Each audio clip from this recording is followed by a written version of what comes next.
According to the CDC, suicide for those ages 10 to 24 increased between 2007 and 2018. And among people ages 10 to 34, suicide was the second leading cause of death in the year 2018.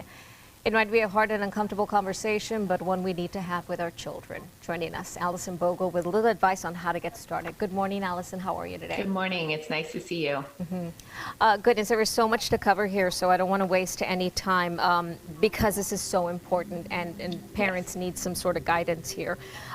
Top of the list, we look at reducing suicide risks. You have recognizing potential stressors. Yeah, so suicide doesn't have a season. It can happen year round. So we really want to keep an eye on our kids at all times, really. But there are some things that can particularly exacerbate stress. And one of those is back to school. It comes with a lot of unknowns, new expectations, new social pressures. So that can be a stressful time for a lot of teens. You also want to pay attention to anything that your child is dealing with that might cause stress, confusion, fear, or doubt. All of these things influence decision making, and that can lead teens to consider suicide as a reasonable option.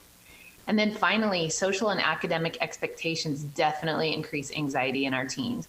So it's a really important thing for parents to just keep a general idea of what's on their teen's plate. Just stay checked in with your child. They are going through so much right now. I mean, especially the high schoolers. They just going. I mean, we could have a whole half hour on this because I've seen it for myself. You also talk about checking in with our teenagers regularly and softening our words, using better vocabulary. Right, so important. So it is really important to check in regularly, make a habit out of it.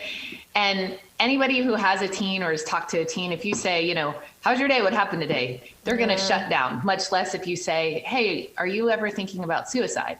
So the idea of soften your words means really just coming at them more gently, like, is there anything about middle school or high school that has you feeling a little bit lost these days? So hopefully you can get to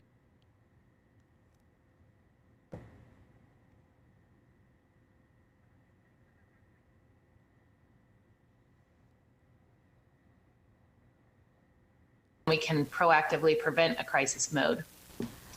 Building up equity, same idea. It means checking in when things seem good.